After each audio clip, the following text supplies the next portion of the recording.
Good morning all student. सभी का Shri Shyam education शिक्षण संस्थान में हार्दिक स्वागत है, अभिनंदन है। तो अपना सब्जेक्ट है वो राजनीति विज्ञान पॉलिटिकल साइंस।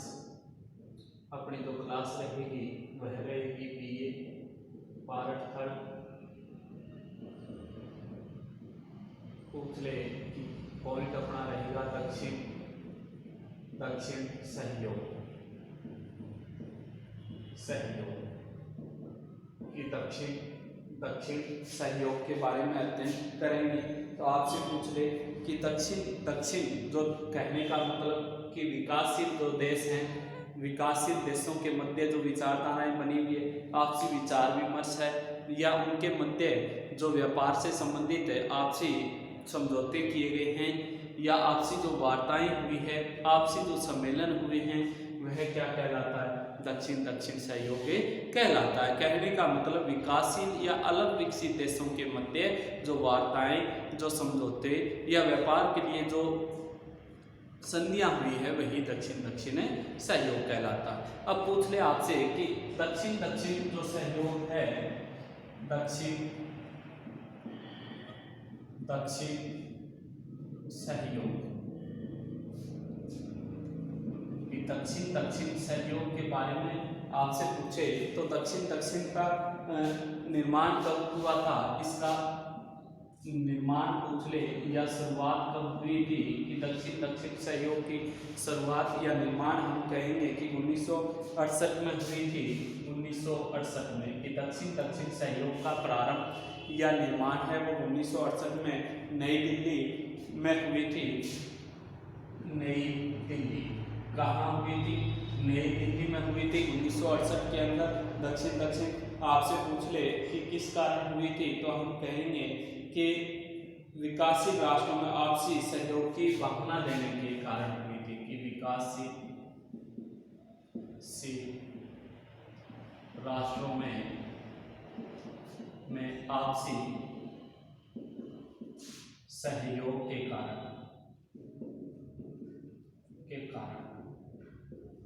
क्या कहते हैं कि निर्माण 1968 में नई दिल्ली में हुआ था।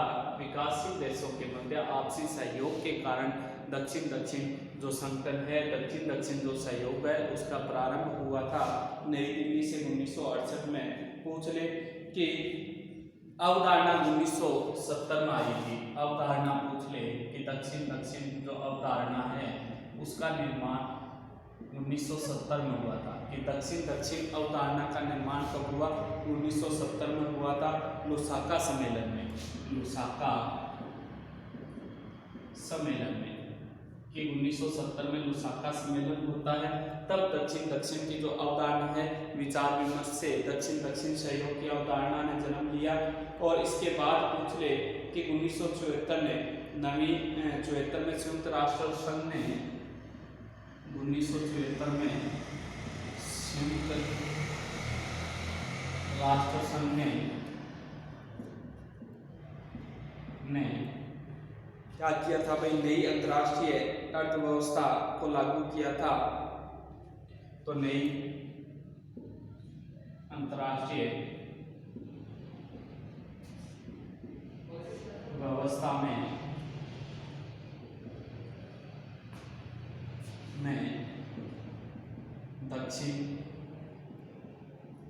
दक्षिण सहयोग का उल्लेख संयुक्त राष्ट्र संघ क्या करता है कि 1974 में नई अंतर्राष्ट्रीय व्यवस्था को जन्म देता है, नई अंतर्राष्ट्रीय व्यवस्था का निर्माण करता है। उसमें कहता है कि दक्षिण देशों के मध्य आपसी सहयोग बहुत जरूरी है, इस बात की उल्लेख करता है। और इसी कारण आपसे पूछ ले कि इसी आपसी सहयोग के कारण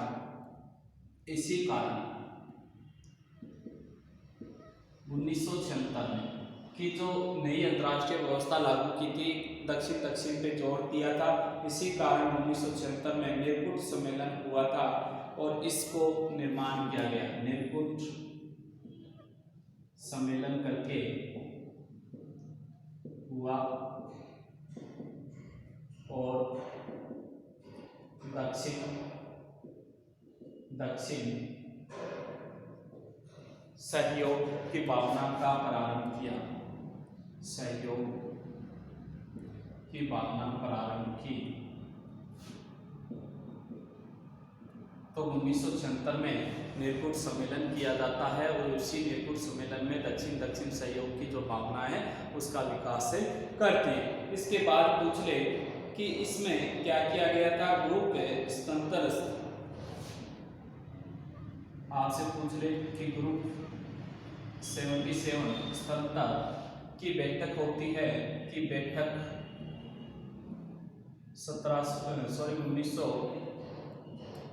1979 में कब होती है भाई, 1979 में होती है, बैठक का आयोजन होता है। इसमें क्या किया गया था, विकासशील राष्ट्रों के मध्य, ये 77 जो देश हैं वो क्या करते हैं कि विकासशील देशों के मध्य व्यापार के क्षेत्र में, व्यापार जो है आत्मनिर्भरता के क्षेत्र में, निर्भरता के क्षेत्र में सहयोग की भावना उत्पन्न करते हैं, सहयोग। तो ग्रुप 77 की जो बैठक का आयोजन होता है 1979 में, विकासशील देशों के मध्य व्यापार को लेकर और आत्मनिर्भरता को लेकर आपसी सहयोग पे विचार विमर्श किया गया था, महत्व दिया गया था। इसके बाद पूछ ले आपसे कि 1981 में काराकास में, 1981 में काराकास में उच्च स्तरीय बैठक का आयोजन किया जाता है, उच्च स्तरीय बैठक का आयोजन कि 1981 में क्या किया गया था कि काराकास जो स्थान है उसमें उच्च स्तरीय बैठक का आयोजन किया गया था।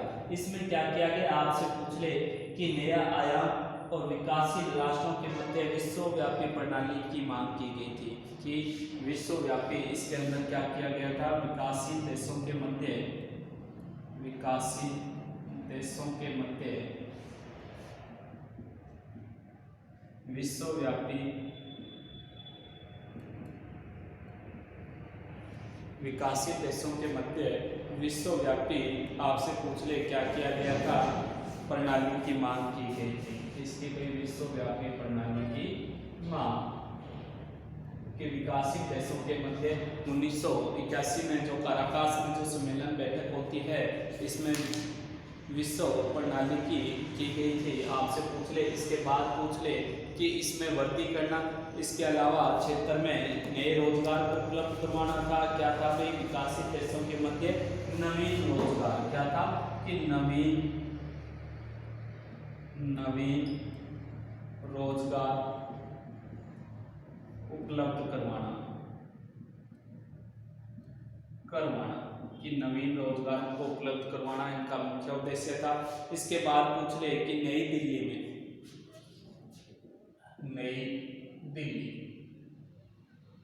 अब पूछ ले कि जो नई दिल्ली है, इस नई दिल्ली में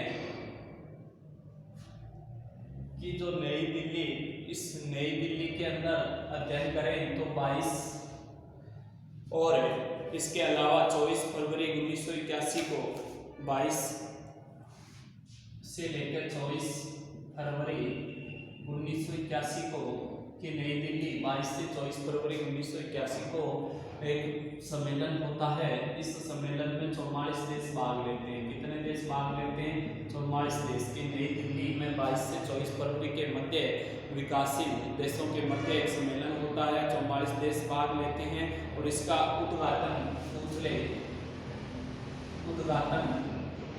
इंदिरा गांधी ने किया था कि 1981 में उद्घाटन इंदिरा गांधी जी करती है इस सम्मेलन का। और इसमें नए क्षेत्रों में खोज करने की या नए क्षेत्रों में आपसे पूछ ले आपसी व्यापार को बढ़ावा दिया गया था। नवीन क्षेत्रों की खोज व व्यापारिक क्षेत्रों को बढ़ावा, इस सम्मेलन में क्या किया गया था, नवीन व्यापारिक क्षेत्रों की खोज व व्यापारिक क्षेत्र को बढ़ावा दिया गया था। इसके बाद पूछ लिया आपसे कि अक्टूबर 1982 में, अक्टूबर 1982 में ग्रुप 77 स्तंभ ग्रुप 77 ने न्यूयॉर्क में एक घोषणा को स्वीकार किया था। एक घोषणा की थी न्यूयॉर्क में घोषणा कि 1982 में ग्रुप जो 77 है वो क्या घोषणा करता है, वो कहता है कि विकासशील देशों के मध्य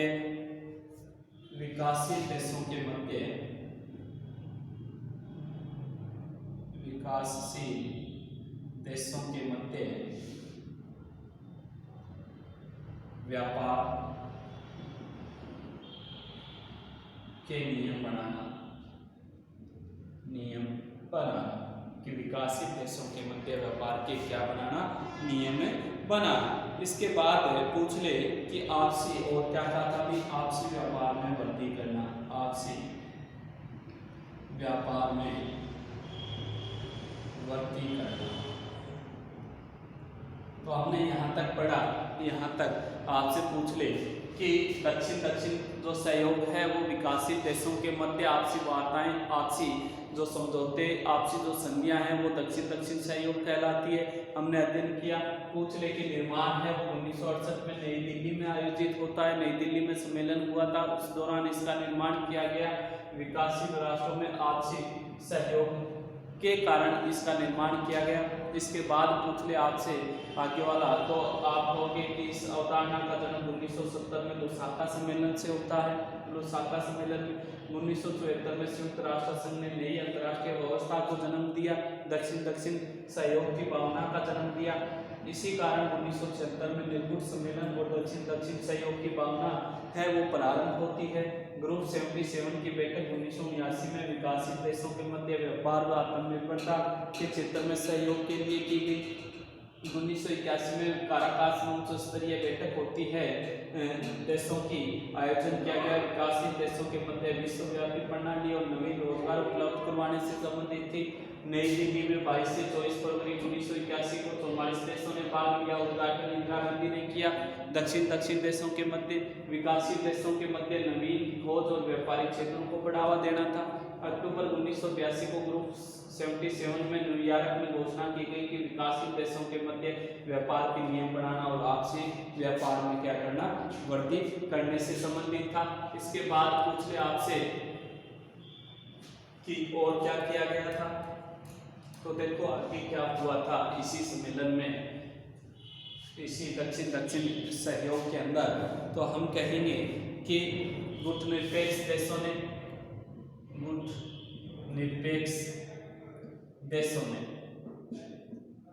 कि जो गुटनिरपेक्ष देश हैं, गुटनिरपेक्षता के साथ जुड़े हुए हैं, उनका सम्मेलन हुआ था हरारे शिखर सम्मेलन में। हरारे शिखर सम्मेलन कि गुटनिरपेक्ष देशों का एक सम्मेलन हुआ था, हरारे शिखर सम्मेलन हुआ था 1986 में। 1986 में इन्होंने दक्षिण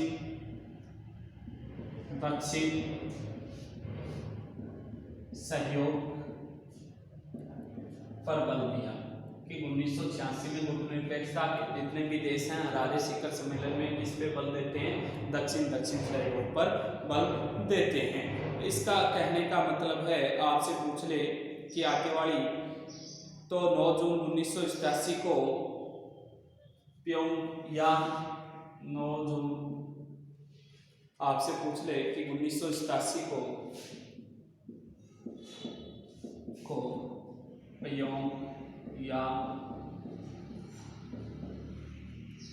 प्योंगयांग के अंदर एक सम्मेलन किया गया था। सम्मेलन इसमें दक्षिण देशों को आत्मनिर्भर बनाना था। दक्षिण क्या था मुख्य मुद्दा, दक्षिण देशों को आत्मनिर्भर बनाना, देशों को आत्मनिर्भर बनाना कि दक्षिण देशों को आत्मनिर्भर बनाने के लिए बल दिया गया था। इसके अलावा 1991 में 1991 में पूछ ले आपसे तो कहेंगे कि G15 राष्ट्रों का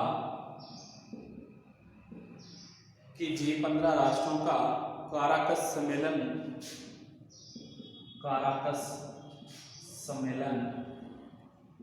कि G15 जो राष्ट्र हैं काराकस सम्मेलन में विकासशील देशों के साथ वार्तालाप करते हैं, विकासशील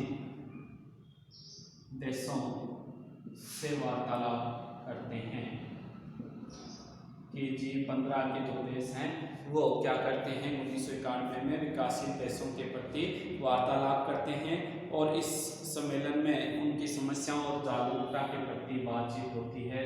इस सम्मेलन में जागरूकता के प्रति के प्रति वार्ता होती है। तो ये था दक्षिण सहयोग से संबंधित बातें चल रही थी, हमने अध्ययन किया।